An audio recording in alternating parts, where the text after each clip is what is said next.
Il y a 3 ans, une série est apparue sur nos écrans.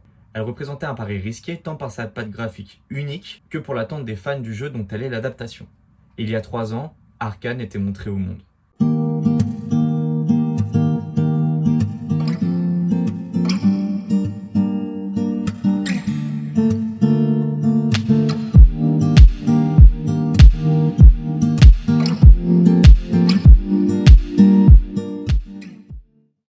Bienvenue à tous dans cette nouvelle vidéo, nous allons revenir sur la série d'animation la plus ambitieuse, la plus risquée et la plus chère qui soit jamais sortie à ce jour. Arcane est une série se déroulant dans l'univers fictif de League of Legends, jeu dans lequel on incarne des champions qui vont se retrouver avec les personnages principaux de cette série chorale, dans un type un peu Game of Thrones, où plusieurs histoires vont s'entrecroiser. Je ne connais pas assez le lore de League of Legends, mais parmi les champions présents, nous retrouvons Caitlyn, Heimerdinger, Jayce, Viktor, Echo, Singed, mais surtout Vi et Jinx, qui vont être un peu les personnages principaux de la série. Je me trompe peut-être, mais je crois que les personnages qui gravitent autour de ces champions ont pour le coup été inventés pour le projet par les scénaristes. En tout cas, c'est sûr que c'est le cas de Mel, une personnalité féminine assez forte. Et on se retrouve donc à Piltover, une immense cité à l'ambiance steampunk, où nous allons suivre Vi et Powder, ainsi que leurs amis Milo et Claygor, qui sont des enfants qui ont été recueillis par Vander, un ancien combattant qui fait régner l'ordre dans les fissures de Piltover, un bidonville souterrain où vivent les rebuts de la société. Mais un jour, un ancien ami de Vander revient et s'oppose à lui, et cela dans un seul but, reprendre le contrôle des bas-fonds et créer la nation indépendante de Zone. Et par conséquent, l'émancipation de Piltover, dont les armées continuent à traîner dans les rues et à embêter quand même la population de Zone. En cela, Silco est un antagoniste vraiment très intéressant, ce qui apporte beaucoup de qualité à la série. Mais à la base, d'où est venue cette idée de faire une adaptation de League of Legends? Avant de revenir sur tout cela, j'en profite un petit instant pour te demander de t'abonner si mon contenu te plaît. On a dépassé le cap des 100 abonnés, qui peut paraître ridicule, mais quand même une étape à franchir. Et ce serait un plaisir que tu puisses te joindre à nous et que tu ne rates pas les prochaines vidéos. Et tu peux aussi laisser un like, ça m'apporte énormément de visibilité et ça permet à l'algorithme de me mettre bien plus en avant afin que des personnes qui seraient intéressées par la vidéo puissent tomber dessus. La qualité des vidéos et des formats va bientôt évoluer et ton soutien est vraiment très important. Merci à toi. La plupart des informations que j'ai pu obtenir proviennent des bonus du Blu-ray, où j'ai pu découvrir la série Combler les fossés, qui est une série également disponible sur YouTube. Donc vous pourrez la visionner en ligne gratuitement, ça y a pas de souci. Mais je vous encourage quand même à vous procurer le format physique parce qu'il y a d'autres bonus qui sont très intéressants, notamment des analyses de scènes. Mais en plus de ça, cela permettra de soutenir la série d'une autre manière. 2 personnes. Il n'a suffi que de 2 personnes chez Riot Games pour créer cette idée de faire une série d'animation sur le lore de League of Legends. Christian Linke, qui est créateur, showrunner et scénariste de la série,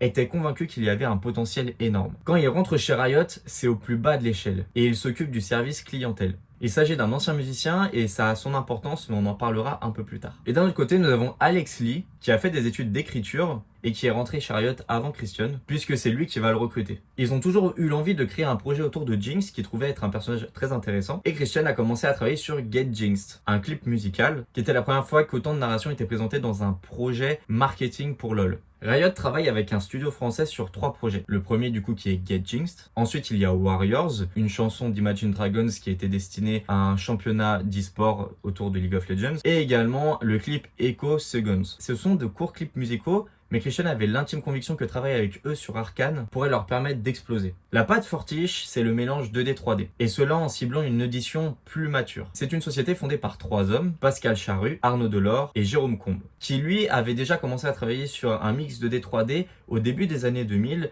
dans des clips vidéo. De base une équipe très réduite, ils vont dans un premier temps s'agrandir à 30 personnes puis une centaine. Les personnages sont modélisés en 3D, puis tous les assets 3D sont peints pour ajouter des textures. La plupart des décors sont faits en matte painting. Ce qui se détache le plus et apporte beaucoup de charme à la DA, c'est les FX en animation traditionnelle. Cela se remarque notamment sur la fumée. Et l'autre aspect intéressant de Fortige, c'est la cam 3D qui est utilisée comme une cam réelle avec pas mal d'imperfections qui vont permettre une meilleure immersion. Christian avait conscience que la série aurait un certain coût, mais Riot a d'abord refusé. Bien que l'idée paraisse aux premiers abords intéressante, il est compliqué aujourd'hui de se lancer dans l'adaptation d'un jeu vidéo, puisque toutes les précédentes tentatives étaient des gros ratages. Christian a d'abord demandé 2000 $ afin de pouvoir demander à Fortige de créer les designs des personnages, et cela a provoqué un premier intérêt chez les producteurs. Ayant confiance en son instinct, il crée avec Fortige des animations test de Vi, et ils vont lui apporter un acting assez réaliste, et tous ces détails apportent beaucoup d'émotions, mais aussi un aspect très cinématographique. Riot espérait que le projet s'essouffle, car il semblait beaucoup trop ambitieux. Puis vient le résultat final de ce test, le combat entre Vi et Chase, où les personnages qui sont joués dans le jeu s'expriment enfin et sont beaucoup plus caractérisés. À côté de ça, le pilote était déjà en cours de conception, et avec tous ces éléments, Riot lance finalement le feu vert. Il est dit plus tard que s'ils savaient dans quoi ils s'embarquaient à ce moment-là, ils auraient complètement abandonné le projet. Et l'idée principale, c'était on le fait bien, ou on fait rien. Il fallait raconter une histoire avec un grand H, quelque chose qui marquerait les fans, mais également les personnes qui ne connaissent rien à la série. La conception du pilote commence en 2016, et ils doivent pour cela recruter énormément d'employés, et parmi ceux-là, les meilleurs animateurs de France. L'animation de ce premier épisode aura pris 10 mois, et Riot, en voyant ce pilote, a su toucher juste. En animation, on ne peut pas perdre du temps à faire des changements sur des plans qui sont déjà animés. Ça ne peut pas fonctionner comme ça. Tout est d'abord préparé en pré-production, les corrections sont faites à ce moment-là, mais une fois qu'on se lance dans la prod, on ne peut plus faire machine arrière. Tout est millimétré. On ne peut pas travailler dans le vide, ce serait trop de perte de temps et d'argent. Et c'est à ce moment-là qu'ils vont convoquer Christian et ils vont lui dire que le scénario n'est absolument pas à la hauteur des attentes des fans et de la qualité de ce qu'a produit Fortiche. Ils vont donc suspendre la production du projet. Christian et Alex vont être vraiment très déçus, ce qui est normal, puisqu'ils sont des passionnés et qui n'ont pas réussi à convaincre les personnes qui leur ont fait confiance. Ils ont eu l'impression d'échouer. Ils ont bien sûr pensé à tous les animateurs en France qui allaient finir par être licenciés et qui en plus se voyaient travailler sur un projet ambitieux, potentiellement le projet de leur vie. Mais Christian, il est à la base de plusieurs idées folles chez Riot. Des idées folles, mais concluantes. Par exemple, le fait de créer des clips musicaux. C'est devenu la marque de fabrique de Riot. Dans certaines parties du monde, Riot ne fait pas des jeux vidéo, il fait de la musique. Et ils ont confiance en lui et ils lui ont assuré qu'il trouverait une solution. Christian s'est pris vraiment la tête pour annoncer la nouvelle en France, sauf que cette vidéo n'a jamais été montrée par Fortiche, par envie de ne pas décourager les équipes. Mais malheureusement, ces équipes elles ont dû être réduites et Christian il voulait pas laisser tomber Fortiche du tout, il voulait pas qu'ils mettent la clé sous la porte avant d'avoir pu arriver à une solution pour Arcane. Et le meilleur moyen de les soutenir, c'était de leur faire deux commandes. Le clip Rise et un clip de K-pop KDA. Ces clips ont engrangé des dizaines de millions de vues sur la chaîne YouTube de Riot. Et en plus de ça, cette pause dans la prod, elle a permis d'améliorer considérablement le style de Fortiche. Christian de son côté a cherché à recruter de nouveaux scénaristes, dans un premier temps sans succès, ils ont donc dû reprendre tout depuis le début. Ils ont tout de même pu acquérir des conseils de la part de personnes du milieu et en avançant dans le temps, ils vont s'entourer de certaines personnes, notamment Amanda, qui a permis à l'histoire de se débloquer. Elle a aussi eu à cœur de s'occuper dans l'histoire de la place des femmes. Nicolo Laurent, un autre Français qui va travailler sur ce projet, arrive à ce moment à la tête de Riot où il devient PDG. Et il va apprendre l'existence de la conception de cette série qu'il voit forcément comme quelque chose de très risqué. Christian, il va se considérer comme l'opposé de Nicolo. L'un est rationnel et pense comme un chef d'entreprise, ce qui est tout à fait normal, tandis que l'autre est un artiste et se laisse porter par ses émotions. Après tous les efforts fournis par Christian, son équipe et Fortiche, Nicolo va le convoquer et va lui faire part de la décision qu'il a prise vis-à-vis d'Arcane. Il lui explique donc qu'il a finalement décidé de ne pas financer une saison entière d'Arcane. Parce qu'en fait, il avait l'envie d'en financer beaucoup plus qu'une seule. Et quand on pense que cet homme d'affaires qui arrive à la tête d'une boîte a eu confiance dans ce projet, c'est qu'il y avait vraiment un très gros potentiel. Ensuite, nous avons l'arrivée de Melinda Dilger qui va s'occuper un peu de tout ce qui est gestion. Elle a travaillé sur plusieurs projets d'animation sur une très longue carrière et a apporté énormément d'expérience à tout l'ensemble de la production à ce moment-là. Elle a su remonter les troupes lorsqu'elles étaient démotivées et Riot de son côté n'a pas hésité à injecter des millions supplémentaires qui n'étaient pas prévus afin d'améliorer la série et faire plaisir à ses fans. Le défi pour Fortiche avec cette série, c'était de prouver qu'il pouvait faire autre chose que des clips musicaux, qu'il pouvait raconter des histoires. Il y avait aussi cette envie d'en faire une œuvre à part entière, plutôt que simplement une œuvre marketing pour le jeu. Les scénaristes sont venus directement collaborer sur Paris avec le studio, et ils ont expliqué la trame, mais ont tout de même cherché à intensifier le côté dramatique, les émotions, etc., avec le studio. Et pour cela, ils ont été extrêmement à l'écoute de leurs idées, comme par exemple le combat Jinx contre Echo, où le montage intégrant le flashback n'était absolument pas prévu à la base dans cette scène. Le documentaire me permet aussi de vous présenter les étapes de création d'un projet. On commence bien sûr par le scénario, mais il a prison finie puisque Fortiche a commencé la pré-production. C'est donc le moment de passer au design. On crée ce qu'on appelle une bible graphique, avec toutes les références dont les artistes vont avoir besoin pour créer une homogénéité dans l'œuvre. C'est à ce moment qu'on se décide sur le style graphique, mais aussi sur les designs des persos, des props et des décors. Mel étant un personnage créé pour la série, il a fallu intégralement créer son design. Les personnages de Tornade et Shuri, l'actrice Lupita Nyong'o ou encore Rihanna ont servi de référence à ce personnage. Ont servi d'inspiration pour son caractère et son côté femme forte qui pouvait la rendre un peu hautaine. Au niveau des props qui sont les accessoires, beaucoup ont des particularités,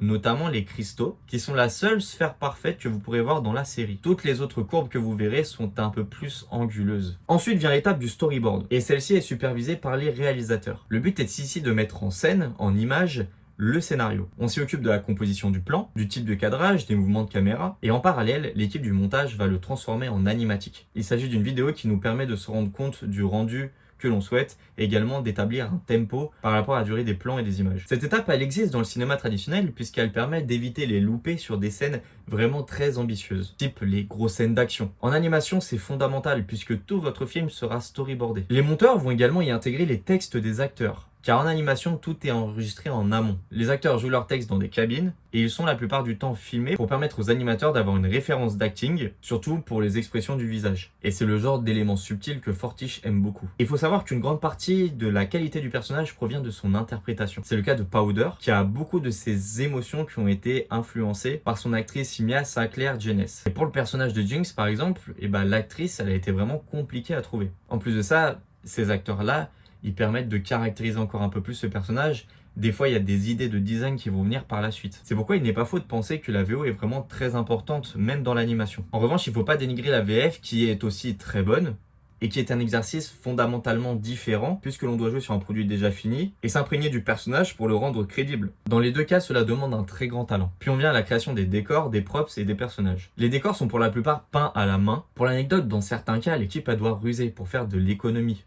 Par exemple, le bureau de Jace et de Victor a constamment une lumière artificielle. Cela permet de ne pas avoir à le faire sous différentes ambiances selon l'heure de la journée. Les props, donc les accessoires, sont eux modélisés puisqu'ils doivent interagir avec le modèle 3D du personnage. Et certains props qui sont destinés à être animés sont assez complexes à conceptualiser. C'est presque de l'ingénierie à ce stade. Il faut que les points de pivot soient cohérents pour éviter qu'il y ait de bugs ou alors un rendu qui ne fasse pas très fini. Et c'est important aussi pour eux que le produit final, une fois qu'il est texturé, ressemble au concept. Et il en va de même pour les personnages qui vont être texturés un peu à la manière dont on peindrait sur une statuette. Puis le layout qui va se baser sur les planches de storyboard et va essayer d'y donner vie avec tous les assets qu'il aura à sa disposition. Il retravaille le cadrage, la focale et aussi le rythme. C'est légèrement animé mais rien de très smooth, puisque cela sert justement de base pour l'animation ensuite. Et l'animation, c'est donner vie. Et comme vous l'avez vu sur la saison 1 d'Arcane, la vie, il y en a. Mais d'un côté, ça a été une volonté, mais aussi un énorme challenge. Le rigging, c'est ce qui permet aux animateurs de pouvoir contrôler les personnages comme des marionnettes. Et tout comme les réals, au début, ont apporté des éléments complémentaires au scénario pour le densifier, les animateurs ont aussi une certaine liberté dans ce qu'ils peuvent faire. Ils peuvent ajouter leur vision, leur interprétation. Fortiche possède une salle de référence dans laquelle les animateurs vont aller se filmer en train de réaliser les actings de leurs personnages. Ils livrent des actions pour les reproduire, et l'acting, c'est vraiment une part très importante du travail d'un animateur. D'ailleurs, vous trouverez souvent des petits miroirs sur les bureaux qui leur permettent d'avoir des rêves pour les expressions faciales. Le combat Echo Jinx, c'était une scène qui était déjà très intéressante au niveau du storyboard, et beaucoup d'animateurs souhaitaient vraiment travailler sur cette partie. En plus de ça, il y a vraiment un style très graphique durant le flashback. C'est une séquence remplie de sentiments, mais aussi de violence, et beaucoup de textes ont été supprimés parce qu'ils ont préféré faire passer les émotions visuellement plus que par le dialogue. Et on a un travail vraiment très conséquent sur l'animation des FX en 2D. Cela s'est fait image par image et c'est valable pour la fumée, mais pour plein d'autres effets en fait qu'on voit dans la série, notamment tout le côté un peu artistique qui présente la folie de Jinx. On passe enfin à la partie finale, c'est les rendus dans un premier temps, puis ensuite le compositing. Et ça, c'est le moment où on additionne toutes les couches pour créer un plan. On y ajoute aussi la lumière en se basant sur celle qui est mise dans les décors. On y ajoute aussi certains effets de caméra. Et une grande partie du secret de Fortiche réside dans cette étape. Et autre que chez Fortiche, sans elle, les projets d'animation manqueraient cruellement d'ambiance. Je vous ai parlé un petit peu avant du fait que notre cher Christian avait un passé dans la musique. Et je vous ai également dit qu'il était à la base des clips musicaux faits par Riot. Et ça fait tellement partie de Riot aujourd'hui qu'on n'aurait pas pu passer à côté d'une superbe bande originale pour la série. Et ça aussi, ça lui apporte beaucoup de qualité. La bande originale, elle a pris 4 ans pour être faite. Les thèmes des persos, ils ont été créés indépendamment des images. On s'est référé à leur background, à leur design, mais pas à l'animation. On a aussi un des plus grands violonistes au monde qui va prêter ses talents à la bande originale et il va même avoir le droit d'être modélisé dans la série. 12 chansons pop ont été conçues par l'équipe de Riot Games qui s'occupe de la musique. Et cela en cherchant des sonorités assez différentes pour matcher avec les personnages et les événements. Cela devait faire partie intégrante de l'histoire. Parfois ces titres ont été livrés en avance afin d'être storyboardés autour d'eux. Et ils se sont entourés d'une grande variété d'artistes. Le générique, il est produit par Imagine Dragons et c'est une chanson assez percutante qui match énormément avec le style de la série. Et vous pouvez d'ailleurs trouver énormément de plans inédits qui faisait potentiellement partie du premier pilote, qui se retrouve dans le clip My Enemy de Imagine Dragons. D'un autre côté, la chanson qui va clôturer la saison, elle est interprétée par Sting, et elle est vraiment très puissante. Il y a aussi les bruitages, qui sont une partie énorme du travail en animation. Et au moment du mixage, rien n'est laissé au hasard. La magie doit être parfaite. Et dites-vous que Fortiche, ils sont tellement dans le détail que même juste avant la diffusion de la série, ils retouchaient encore les petites erreurs, les petits bugs qu'ils voyaient afin qu'elle soit le plus parfaite possible. Malheureusement, la perfection n'étant pas de ce monde, à un moment, il faut se décider à lâcher les rênes et à laisser partir le bébé. Et voilà, je suis revenu en large sur les contenus que l'on peut découvrir sur Internet ou sur le Blu-ray. Et je vous encourage vraiment à checker pour avoir beaucoup plus de détails, pour voir les personnes qui ont travaillé sur la série vous parler directement à vous plutôt qu'à travers moi. Je vous mets tous les liens dans la description. N'hésitez pas à vous procurer le Blu-ray aussi, puisqu'il y a d'autres informations très intéressantes, comme les réalisateurs qui font une analyse de l'épisode 9. La série, elle a été acclamée à sa sortie. Mais je ne suis pas très série et j'ai du mal à suivre la hype lorsque quelque chose pète. Donc j'ai malheureusement pas pris le temps plus tôt de regarder Arcane. Et maintenant que c'est fait, je vais pouvoir vous dire ce que j'en ai pensé. Il s'agit très clairement d'une des meilleures œuvres d'animation que j'ai vues jusqu'à présent. Et je me sens tellement bête de ne pas m'y être attardé plus tôt. C'est une série tellement inspirante, dans laquelle je retrouve beaucoup d'ingrédients qui composent ce que j'aimerais faire plus tard. Que ce soit dans le style, dans l'ambiance, dans les thèmes, dans la gestion musicale, c'est un véritable chef-d'œuvre destiné à un public de jeunes adultes. J'aime tout dedans. Les décors, les designs des personnages, la scission entre les pauvres et les riches, qui amène tout un tas de problématiques très intéressantes, la figure paternelle de Vander, qui nous marque dès le début, à l'instar d'un Ned Stark dans Game of Thrones, et qui de la même manière nous quitte bien trop tôt. De même, son opposition avec Silco, qui est un personnage tellement bien travaillé, que ce soit dans sa psychologie et en plus du chara design que j'apprécie beaucoup. Il n'est pas foncièrement méchant, on peut même considérer qu'il est dans la même position que Vi était quand elle était enfant, ne comprenant pas les choix de Vander. Cet homme qui pourtant maintenait la paix à Zone, et dont la mort va changer tellement de choses. Silco, il a toujours voulu simplement l'indépendance, la liberté pour le peuple de Zone. Il possède une haine viscérale pour les gens d'en haut et pour des très bonnes raisons. Et même si pour cela il doit s'entourer des pires brigands pour arriver à son but, c'est un méchant qui reste très humain. D'ailleurs, son amour pour Jinx, qu'il considère comme sa fille, va lui faire prendre énormément de recul, va lui faire refuser l'offre de Jace, et il se retrouve à ce moment à la même place que Vander. Je trouve que c'est un antagoniste touchant, très bien écrit, et ne connaissant pas du tout l'univers de League of Legends, j'ai découvert au fur et à mesure tous ces personnages, toutes ces ambiances, toutes ces cités, ces villes, tout cet univers qui a su me happer. Et le côté réussite de cette série, c'est qu'elle permet à ceux qui voudraient en savoir plus de se renseigner sur le jeu, qui permet aux fans du jeu d'avoir une série où ils peuvent retrouver leurs personnages favoris, mais également parce qu'elle se suffit à elle-même et qu'une personne qui ne s'intéressera pas au jeu pourra quand même passer un excellent moment devant et vraiment apprécier la série quand même à ce qu'elle est. Et bien sûr, j'adore Vi, j'adore Jinx, j'aime trop ce personnage, dans laquelle la folie qui est ancrée en elle est trop bien retranscrite, j'aime trop. Je me répète, mais au final, il y a eu un travail formidable sur le scénario. Il sait nous tenir en haleine tout au long des 9 épisodes. Et la direction artistique, elle est aussi folle que Jinx. De par son style que Fortiche a su créer, qui est vraiment incroyable, mais aussi parce qu'ils osent plein d'autres choses, comme notamment la scène d'intro de l'épisode 7, où Echo va recruter son équipe, qui est stylisée à mort et qui est trop bien. Et j'ai pas cité d'autres personnages, ni les relations qu'ils entretiennent, la relation Jace-Victor, la relation Jace-Mel et la relation Caitlyn-Vi que j'ai trouvé tellement bien tournée. Et maintenant que j'ai pu voir tout ça, je n'attends qu'à en voir plus. La saison 2, elle est actuellement en cours de diffusion.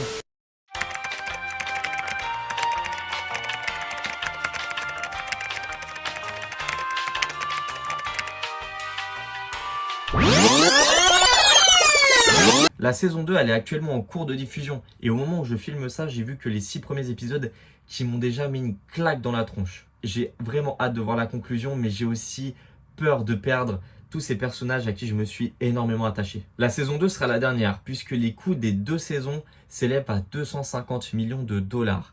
Ce qui est abusé pour de l'animation. Riot a été audacieux. Il a mis le paquet en ne s'intéressant pas à la rentabilité. Mais ils ne peuvent pas se permettre de continuer Arcane puisqu'ils veulent se concentrer aussi sur d'autres histoires appartenant à l'univers de League of Legends. Mais bien évidemment, invitons un maximum de gens à découvrir cette série, à la soutenir du mieux qu'ils peuvent, que ce soit en la regardant sur Netflix, que ce soit via YouTube, en regardant les documentaires, en s'intéressant un maximum au travail de Fortiche et de Riot, en se procurant le format physique également, parce que du coup, il vous appartient maintenant. Le jour où vous avez plus votre abonnement Netflix, vous avez toujours la série et qui a des bonus vraiment très intéressants. Il faut apporter un maximum de soutien à Fortiche, qui est un studio français qui aurait pu partir en faillite une fois que le projet a été annulé et qui a su tenir bon et qui en est là où il en est aujourd'hui, mais également à Riot qui a su prendre énormément de risques. Merci à toutes les personnes qui ont travaillé sur ce projet. Si cette vidéo t'a plu, n'oublie pas de liker pour me soutenir. Tu peux aussi t'abonner pour voir les prochaines vidéos. Dis-moi en commentaire ce que tu as pensé de la série et partage ça à quelqu'un qui voudra en savoir plus sur l'animation ou sur Arcane. Je te remercie infiniment et je te dis à bientôt.